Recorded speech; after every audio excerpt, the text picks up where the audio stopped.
بسم اللہ الرحمن الرحیم۔ کیا آپ نے کبھی سوچا ہے کہ کچھ اعمال اتنے پاکیزہ، اتنے نورانی ہوتے ہیں جو ہمارے دلوں سے گناہوں کے سیاہ دھبے ایسے مٹا دیتے ہیں جیسے بارش خشک زمین کو زندہ کر دیتی ہے۔ یہ اعمال نظر میں چھوٹے مگر اللہ کے ہاں بے حد عظیم ہے۔ آج ہم انہی برکت والے اعمال کا ذکر کریں گے جو ہمارے دامن کو گناہوں سے پاک کر سکتے ہیں۔ نور قرآن سے رہنمائی۔ اللہ رب العزت قرآن پاک میں فرماتا ہے ان الحسنات یذھبن السیئات، بے شک نیکیاں برائیوں کو مٹا دیتی ہے۔ سورۃ الہود آیت نمبر 114۔ یہ آیت دل کو یقین دیتی ہے اگر نیکی کا چراغ جلایا جائے تو گناہوں کی تاریکی خود بخود چٹ جاتی ہے۔ حدیث۔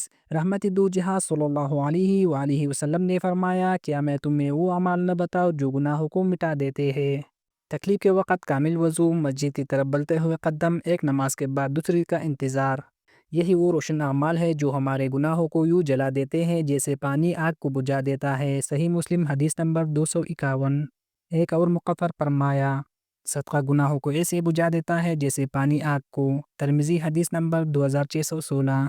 دنیاوی فائدے۔ ایسے اعمال دل کو سکون دیتے ہیں، روح کو راحت بخشتے ہیں اور زندگی میں خیر و برکت لاتے ہیں۔ بندہ اللہ سے قریب تر ہو جاتا ہے اور مشکلات خود بہت آسان ہونے لگتی ہے۔ آخرت کا انعام۔ قیامت کے دن جب ہر شخص اپنے اعمال کا محتاج ہوگا تو یہی چھوٹی چھوٹی نیکیاں بندے کو بخشش اور جنت کی راہوں پر لے جائے گی۔ تو آئیے ہمیں اللہ نے جو زندگی عطا کی ہے اسی نیکیوں کے چراغ سے روشن کرے، یہی اعمال ہمارے نجات کا ذریعہ بن سکتے ہیں۔ یا اللہ ہمیں ان اعمال پر عمل کی توفیق عطا فرما، ہمارے تمام ظاہری و باطنی گناہوں کو معاف فرما، آمین یا رب العالمین۔ مزید اسلامک ویڈیو دیکھنے کے لیے ہمارے چینل کو سبسکرائب کریں۔ شکریہ۔